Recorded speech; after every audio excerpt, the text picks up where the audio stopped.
Hi, Uncle C is 10th standard relations. What is relation? A and B, two non-empty sets அப்படின்னு கொடுத்திருக்காங்க. A relation are from A to B அப்படின்னு சொல்லியிருக்காங்க. இப்போ A and B ரெண்டு set எடுக்க போறோம். இந்த ரெண்டு செட்டுமே non-empty set. For example, A equal to 1, 3, 5 அப்படின்னு நான் எடுத்துக்கிறேன். B equal to அதே மாதிரி 2, 4, 6 அப்படின்னு எடுத்துக்கலாம். So A B னு ரெண்டு செட் எடுத்துருக்கு நான் எம்டி செட். இந்த A ல இருந்து B க்கு என்ன பண்றோம் அப்படினா ரிலேஷன் பார்க்க போறோம். A to B அப்படி ரிலேஷன் பார்க்கறோம். அது என்ன கொடுத்திருக்காங்க பாருங்க. A to B is subset of A cross B satisfying some specified condition அப்படினு கொடுத்திருக்காங்க. ஏதாவது ஒரு ஸ்பெசிபிக் கண்டிஷன் கொடுப்பாங்க. அந்த கண்டிஷனை satisfy பண்ற மாதிரி நம்ம ரிலேஷன் எடுக்கணும். So first A cross B என்ன அப்படினு பாருங்க. A cross B equal to 1, 3, 5 அப்படின்னு எடுத்துக்கிறேன் கிராஸ். இங்க 2, 4, 6 2, 4, 6 equal to இங்க எப்படி கார்ட்டீசியன் ப்ராடக்ட் எழுதுவோம். இங்க உள்ள ஒவ்வொரு நம்பரும் அங்க உள்ள எல்லா நம்பரோடய என்ன பண்ணும் ஆர்டர் பேர்ல எழுதும். 1, 2, 1, 4 and 1, 6. Again 3, 2, 3, 4 and 3, 6. Then next 5, 2, 5, 4 and 5, 6 and 5, 6. So இதுதான் நமக்கு A cross B. இந்த A cross B ல சப்செட்டா தான் இருக்கணும்னு சொல்றாங்க. ரிலேஷன் வந்து சப்செட்டா இருக்கும் ஆர் ஈக்குவலா கூட இருக்கலாம். இதுல நம்ம ஒரு கண்டிஷன் ஏதாவது கொடுக்கணும். ஒரு கண்டிஷன் என்ன கொடுக்கலாம்? இப்போ இருக்கக்கூடியதுல ஃபர்ஸ்ட் செட்ல உள்ளது A, செகண்ட் செட் B. இப்போ x, y அப்படினா எழுதுறேன் அப்படினா ஆர்டர் பேஸ்ல ஃபர்ஸ்டா இருக்கிறது ஃபர்ஸ்ட் A ல இருக்கும், செகண்டா இருக்கிறது B செட்ல இருக்கும். சோ ஃபர்ஸ்டா இருக்கிற செட் x அப்படிங்கிறது நம்ம டொமைன் A அப்படிங்கறதுல எடுக்கிறோம். A செட்ல எடுக்கிறது தான் x. சோ இந்த number x is greater than second number y அப்படினு கண்டிஷன் கொடுத்திருக்காங்கன்னு வைங்க. x greater than y அப்படினு கண்டிஷன் கொடுத்திருந்தா அப்ப x greater than y அப்படினா நம்ம இதுல நமக்கு எத்தனை எலிமெண்ட்ஸ் இருக்கு? 1, 2, 3, 4, 5, 6, 7, 8, 9 இருக்கு. சோ அந்த 9ல x greater than அப்படினா ஃபர்ஸ்டா இருக்கிறது மேக்ஸிமமா இருக்கணும். ஃபர்ஸ்டா இருக்கிறது மேக்ஸிமம் எதெல்லாம் இருக்கு பாருங்க. ஃபர்ஸ்ட் இதுல 1 வந்து 2 விட கம்மியா இருக்கு. இங்கேயும் 1 தான், அதுவும் 2 விட கம்மியா தான் இருக்கு. 1 4 விட கம்மியா இருக்கு. 1 6 விட கம்மி தான் இருக்கு. 3 2 விட மேக்ஸிமம். 3 4 விட கம்மி. 3 6 விட கம்மியா இருக்கு. 5 2 விட அதிகம். 5 4 விட அதிகம். 5 6 விட கம்மி. சோ இங்க R அப்படிங்கிறது யார் அப்படினா 3, 2 3, 2 and 5, 2 and 5, 4 5, 4. இப்ப பாருங்க A cross B அப்படின்னு பார்த்தோம். இந்த A cross B செட்ல ஒரு கண்டிஷன் கொடுத்துட்டான். எப்படி கொடுக்கணும்? First set A x A ல இருக்கக்கூடிய நம்பர் அதாவது x, y x, y order பேர்ஸ்ல ஃபர்ஸ்டா இருக்கிற நம்பர் கிரேட்டர் than செகண்டா இருக்கிற நம்பரா இருக்கணும் அப்படின்னு சொல்லியிருக்காங்க. சோ இது மாதிரி கண்டிஷன் கொடுத்திருந்தாங்க அப்படின்னா இதுல இருந்து நம்ம கலெக்ட் பண்ண எலிமெண்ட்ஸ் என்ன 1, 2, 3 தான் இருக்கு. So here R a subset of A cross B. R a subset of A cross B. Suppose equal கூட வரும் சில டைம்ல. இங்க R a subset equal to A cross B அப்படின்னு வருது. So x belongs to A is related to y belongs to B. x ல உள்ள ஒரு நம்பர் y ல என்ன ஆகணும்? ஒரு கண்டிஷன் பொறுத்து என்ன ஆகும்? ரிலேட்டட் ஆகும். அப்படி வரக்கூடியதை தான் என்ன சொல்றோம்? through R அப்படின்னு சொல்றோம். அதை we can write எப்படி எழுதிக்கலாம் அப்படின்னா we write it as x related to y. x or y அப்படின்னு எழுதும். x போட்டு r எழுதி சஃபிக்ஸ்ல y போடணும். சோ எப்படி எழுதுறேன்னா x வந்து related to y அப்படின்னு அர்த்தம். x related to y ஆ இருந்தது அப்படின்னா if and only if x, y belongs to r ரிலேஷன்ல இருக்கிறதா அர்த்தம். சோ ஒரு செட் இருக்கு. அந்த செட்ல உள்ள நம்பர்ஸ் எல்லாமே என்ன பண்றோம்? நம்ம ஒரு கண்டிஷன் கொடுக்கிறோம். சோ A செட்ல உள்ள நம்பர்ஸ் 1, 3 and 5 and B ல இருக்குது 2, 4 and 6. சோ இதுல நம்ம வந்து A cross B பார்த்தோம். அதுக்கு ஒரு ரிலேஷன் என்ன வந்தாச்சு? 3, 2 அப்படின்னு வருது. 3 ல இருந்து 2. then next 5, 2 5 to 2 and 5, 4 5, 4 5, 4.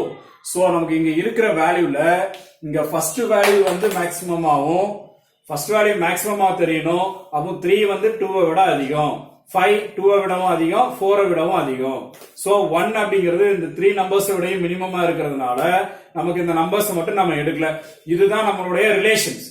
But நமக்கு கார்ட்டீசியன் ப்ராடக்ட் போட்டோம் அப்படின்னா இங்குள்ள ஒவ்வொரு நம்பர்ஸும் அங்குள்ள எல்லா நம்பர்ஸ்க்கும் ஆரோ வரும்.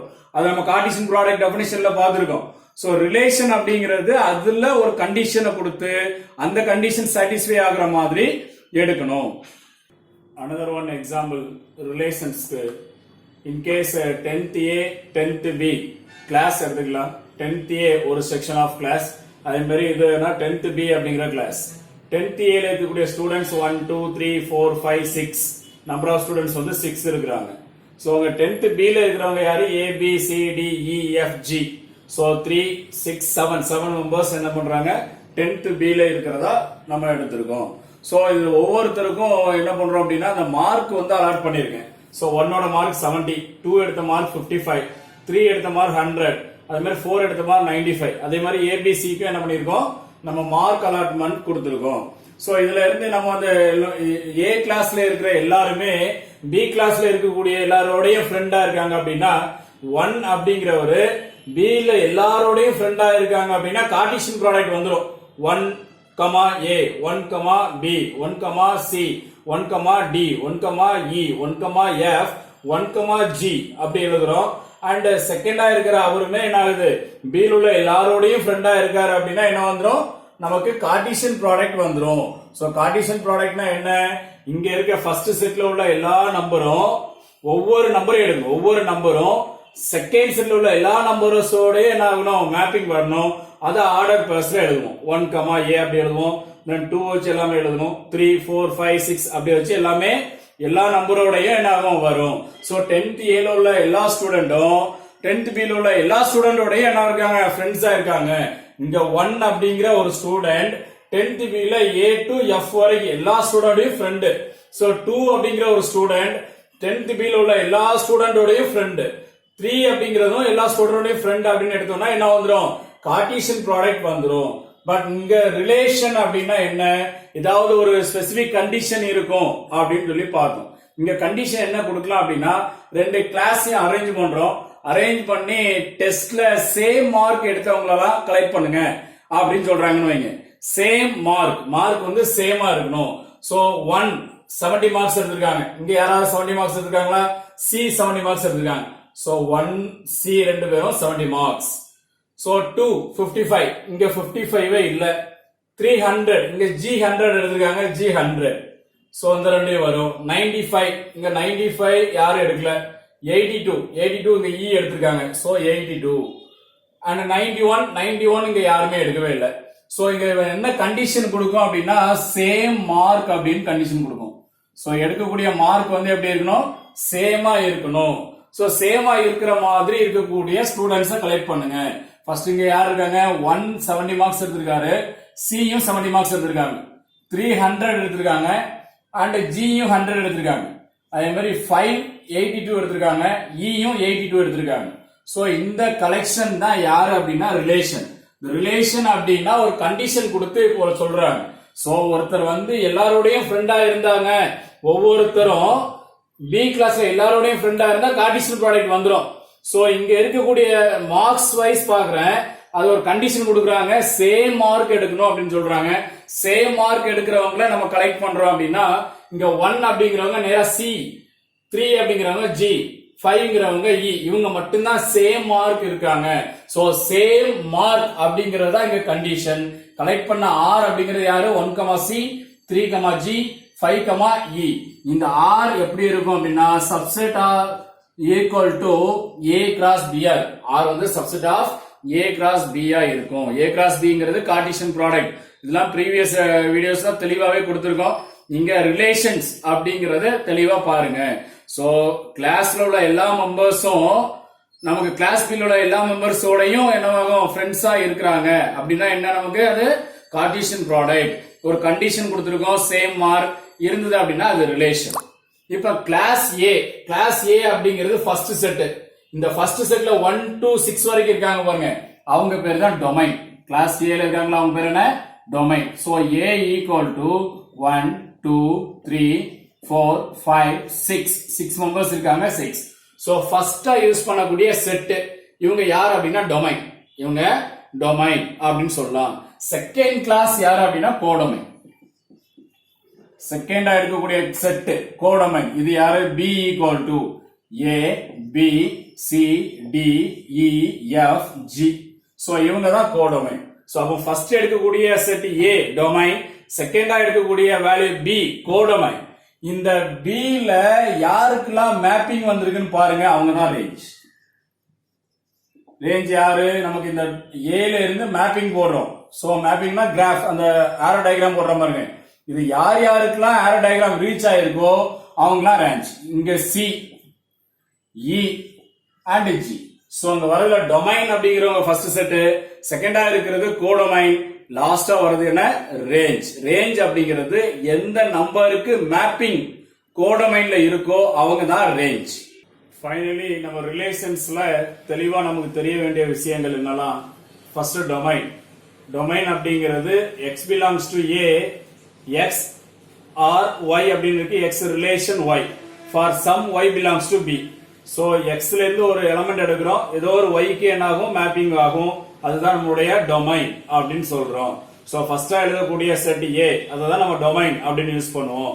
செகண்டா இருக்கக்கூடிய B அப்படிங்கறதா யாரு? ரேஞ்ச். கோடொமைன் அப்படிங்கிறது செகண்ட் செட் B தான் நம்ம என்ன பண்றோம்? கோடொமைன் அப்படின்னு சொல்றோம். சோ இதுல இருந்து ரேஞ்ச் எழுதணும் அப்படின்னா இதே டெஃபினிஷன் தான். x belongs to A அப்படின்னு எழுதிருக்கோம், இங்க y belongs to B ன்னு பாருங்க. ஏன்னா கோடொமைன்ல தான் ரேஞ்ச் எழுதுவோம், அதனால first y belongs to B. So கோடொமைன்ல உள்ள எலிமெண்ட்ஸ் y அப்படின்னு எடுத்துக்கிறோம். So x related to y for some x belongs to A. இதோ ஒரு x belongs to A க்கு என்ன ஆகும்? y ஒரு y மேப்பிங் ஆயிருக்கும். எந்தெந்த y லாம் மேப்ல இருக்கோ அதெல்லாம் ரேஞ்ச். இங்க ஜெனரலா நமக்கு இதுல கோடொமைன் அப்படிங்கிறது சப்செட் ஆஃப் A வா இருக்கலாம், இல்ல A வாவும் இருக்கலாம். சப்செட் அண்ட் ஈக்குவல் டு அப்படின்னு இருக்கு. So codomain domain, domain of R, domain of R அப்படிங்கிறது subset and equal to A. So A செட்டே டொமைனா இருக்கலாம், அதர்வைஸ் அதுல சப்செட்டா இருக்கலாம். அப்ப யாராவது ஒருத்தருக்கு மேப்பிங் இல்லாம இருக்கும், மேப்பிங் இல்லாம இருக்கிறதுக்கு சான்ஸ் இருக்கு. கோடொமைன் அப்படிங்கிறது அந்த B செட் தான் கம்ப்ளீட்டா கோடொமைன். சோ ஈக்குவல் டு வரும். இந்த B செட் கம்ப்ளீட்டாவே யாருதான்? கோடொமைன். சோ டொமைன் அப்படிங்கிறது A செட்டாவும் இருக்கலாம், A செட்ல சப்செட்டாவும் இருக்கலாம். பட் B தான் என்ன இருக்கும்? கோடொமைனா இருப்பாங்க. ரேஞ்ச் அப்படிங்கிறது என்ன அப்படின்னா B க்கு சப்செட்டாவும் இருக்கலாம், ஈக்குவலாவும் இருக்கலாம். சோ டொமைன்ல நல்ல தெளிவா பாருங்க, டொமைன், டொமைன் ஆஃப் A அப்படிங்கிறது A வாவும் இருக்கலாம் அல்லது A க்கு சப்செட்டா இருக்கலாம். கோடொமைன்ங்கிறது B தான், பட் ரேஞ்ச் அப்படிங்கிறது B ல உள்ள சப்செட்டாவும் இருக்கலாம், otherwise B ஆவும் இருக்கலாம். So subset and equal to B. The relation which contains no elements is called null set. ரிலேஷன்ல வந்து எந்த எலிமெண்ட்டுமே இல்ல அப்படின்னா அதுக்கு பேர் என்ன? null set அப்படின்னு சொல்லலாம். இந்த ஃபார்முலா நம்பர் ஆஃப் எலிமெண்ட்ஸ் கண்டுபிடிக்கிறதுக்கு n of A equal to P and number of B equal to Q அப்படின்னு கொடுத்திருக்காங்க. So total number of relation A to B கண்டுபிடிக்கிறதா இருந்தா n of A cross B, n of A cross B போடுறதா இருந்தது அப்படின்னா என்ன வரும்? நமக்கு 2 பவர் PQ அப்படின்னு வரும், 2 பவர் PQ அப்படின்னு வரும். சோ இந்த ரிலேஷன் அப்படிங்கறத ரோஸ்டர் ஃபார்ம்ல எழுதலாம், செட் பில்டர் மெத்தட்ல எழுதலாம், ஆரோ டயகிராம்லயும் போடலாம். சோ ரோஸ்டர் ஃபார்ம் அப்படிங்கிறது என்ன, செட் பில்டர் ஃபார்ம் என்ன, ஆரோ டயகிராம் என்ன அப்படிங்கறதெல்லாம் தெளிவாவே நம்ம படிச்சிருக்கோம். சோ இது எல்லாமே என்ன ரிலேஷன்ஸ்ல இந்த ஃபார்ம் எல்லாத்தையுமே யூஸ் பண்ணி எழுதலாம். இந்த கான்செப்ட் எல்லாமே தெளிவா பாத்தீங்க அப்படின்னா 1.2 ரொம்ப ஈஸியாவே ஒர்க் அவுட் பண்ணிக்கலாம். தேங்க்யூ.